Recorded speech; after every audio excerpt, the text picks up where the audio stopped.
आणि यानंतर इतर सर्व महत्त्वाच्या घडामोडींचा वेगवान आढावा।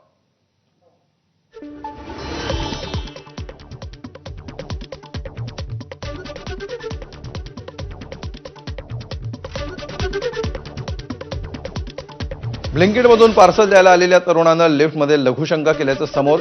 विरार पश्चिमेच्या सीडी गुरुदेव बिल्डिंगमधली घटना। घटनेनंतर रहिवाशांकडून तरुणाला चोप। पोलीस ठाण्यामध्ये तक्रार दाखल।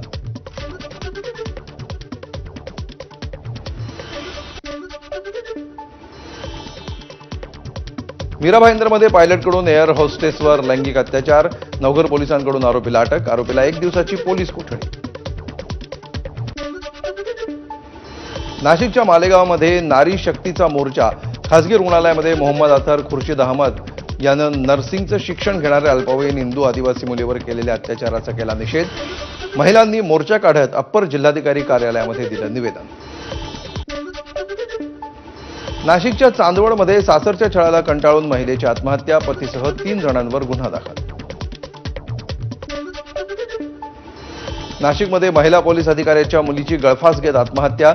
आई, तुला त्रास द्यायचा नाही, माझा शैक्षणिक खर्च खूप आहे, तू ताण नको घेऊस, चिठ्ठीत नमूद करत मुलीनं संपवलं जीवन। बीडमध्ये प्रेमसंबंधातून झालेल्या तरुणाच्या हत्येप्रकरणी मुलीच्या भावाला, वडिलांना आणि चुलत्याला 5 दिवसांची पोलीस कोठडी। 2 फरार आरोपींचा शोध सुरू। आरोपींनी केलेल्या बेदम मारहाणीमध्ये तरुणाचा मृत्यू। दारू पिण्यासाठी पैसे न दिल्याच्या रागातून युवकाच्या अंगाला चटके देत तिघांकडून मारहाण। बीडच्या आष्टीमधली घटना। आरोपींविरोधात गुन्हा दाखल। 11 दिवसांनंतरही परभणीतील संस्थाचालक दाम्पत्य फरार। शाळेच्या फीवरून संस्थाचालकानं मुलीच्या वडिलांना केली होती मारहाण। आम्हाला न्याय द्या, अन्यथा उपोषण करणार, हेणगे कुटुंबियांचा इशारा। यवतमाळच्या साकूर हेटीमधील गुप्तधन काढण्याच्या प्रयत्नामध्ये असलेली टोळी गजाआड।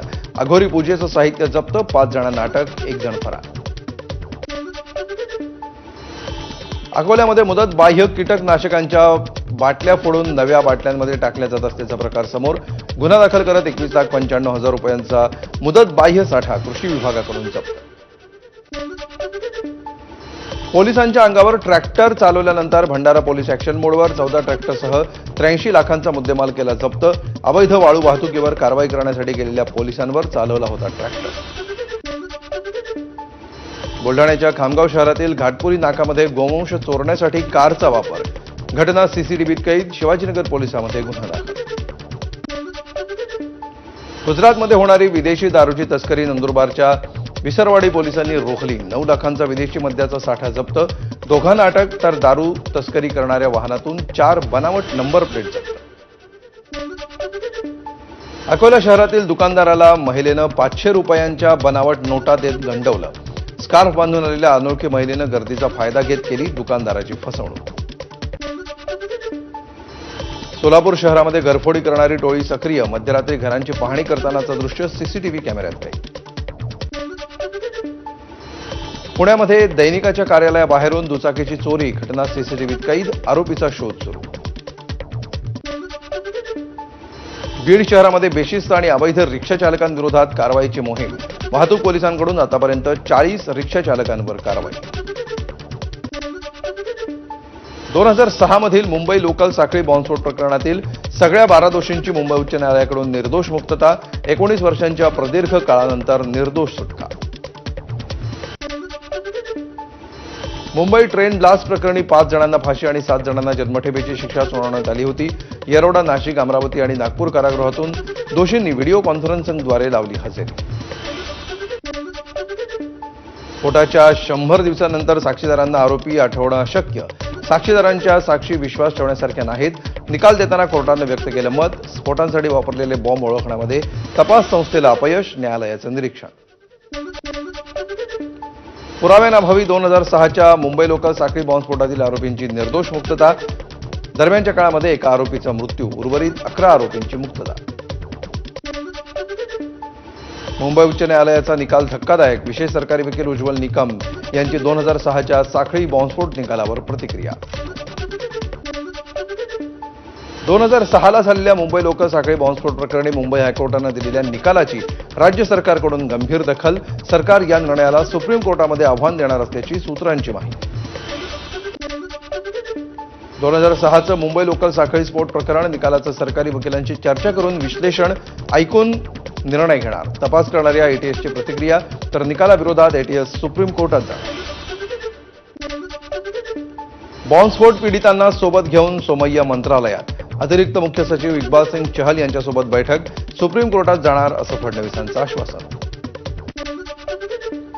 भाजप नेते किरीट सोमय्या यांची खारघर पोलीस स्टेशनला भेट. विविध धार्मिक स्थळांवरील अवैध भोंगे उतरवण्याची केली मागणी. अंमली पदार्थांचे धुळ्याचे आंतरराष्ट्रीय पातळीवरील गँगशी संबंध. माजी आमदार अनिल गोटे यांचा गंभीर आरोप. संजय शिरसाट यांच्या छत्रपती संभाजीनगरमधील घरासमोर दारू पिऊन गोंधळ घालत एकाचा त्यांच्या घरात घुसण्याचा प्रयत्न. सौरव घोले असं गोंधळ घालणाऱ्या तरुणाचं नाव पोलिसांनी घेतलं ताब्यात.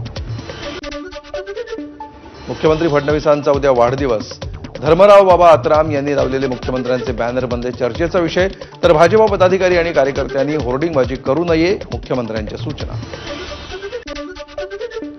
नाशिकमध्ये गेल्या 15 दिवसांपासून महाराष्ट्र रोजंदारी कर्मचाऱ्यांचं बिऱ्हाड आंदोलन.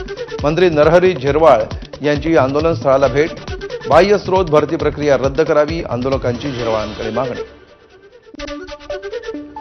राज्यातील परिचारिकांच्या आंदोलनाचा आज 4था दिवस. परिचारिकांच्या आंदोलनामध्ये आरोग्य सेवेवर परिणाम, तर मागण्या मान्य होईपर्यंत आंदोलन करणार, परिचारिकांचा इशारा. भाजपचे गुजरातमधील आमदार वीरेंद्रसिंग जाडेजा यांच्या जनसंपर्क कार्यालयावर पुन्हा गुजराती पाटी. गुजराती पाटीला मनसे काळं फासणार. मनसेच्या इशाऱ्यानंतर जाडेजा यांनी मराठी पाटी लावली होती. मंत्री छगन भुजबळांकडून नाशिकच्या द्वारका सर्कल परिसरातील भुयारी मार्गाची पाहणी. याआधीही द्वारका सर्कल हटवत होणारी वाहतूक टाळण्यासाठी भुजबळांनी घेतला होता पुढाकार. मुंबईच्या दादरमधील स्मशानभूमीमध्ये मानवी हाडांचा खच. मृतदेहावर अंत्यविधी व्यवस्थित न झाल्यामुळे स्मशानभूमी परिसरामध्ये मानवी हाडं आणि सांगाडे. अंत्यविधीला येणाऱ्या लोकांमध्ये भीतीचं वातावरण. सोलापूरमध्ये रुग्णालयाच्या पडक्या इमारतीमध्ये खिडकीच्या ग्रिलमध्ये मुंडकं अडकून मृत्यू. 50 वर्षीय व्यक्तीचा मृत्यू. दारूच्या नशेमध्ये खिडकीतून आत शिरताना मुंडकं अडकून मृत्यू झाल्याचा अंदाज. तपास सुरू. मुंबई विमानतळावर मोठा अनर्थ टळला. खराब हवामानामुळे कोचीहून मुंबईत उतरलेलं विमान रनवेवर घसरलं. विमानातून सर्व प्रवाशांना सुखरूप बाहेर काढण्यात यश. भिवंडीच्या स्वर्गीय बाळासाहेब ठाकरे उड्डाणपुलावर दुचाकीची कारला धडक. अपघातामध्ये दुचाकीवरील एक जण थेट पुलावरून खाली कोसळला. 2 जण जखमी. पंक्चर बनवण्यासाठी पुलावर उभे असलेल्या 4 चाकीला दिली धडक. एमआयडीसीच्या उघड्या चेंबरमध्ये पडल्यामुळे 60 वर्षीय व्यक्तीचा मृत्यू. डोंबिवलीमधील टाटा पॉवर नाका परिसरातील घटना. एमआयडीसी विरोधात सदोष मनुष्यवधाचा गुन्हा दाखल करावा. भाजपचे माजी उपमहापौर मोरेश्वर भोईर यांची मागणी. बीडमध्ये ठाकरेंच्या शिवसेनेकडून खड्ड्यातील पाण्यामध्ये फुलांची उधळण करत निषेध आंदोलन. तर खड्ड्यामध्ये पालकमंत्री अजित पवारांचं नाव देत जोरदार घोषणाबाजी.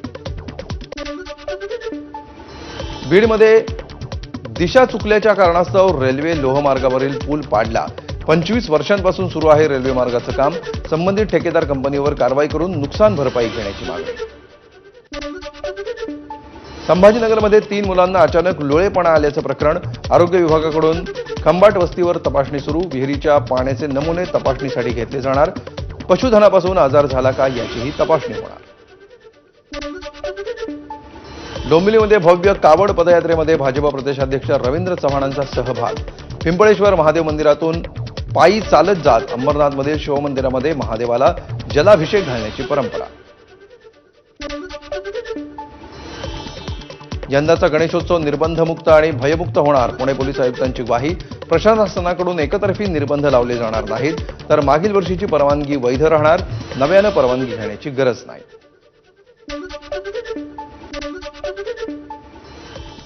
आणि इथे एक छोटासा ब्रेक घेऊया. पाहत रहा एबीपी माझा.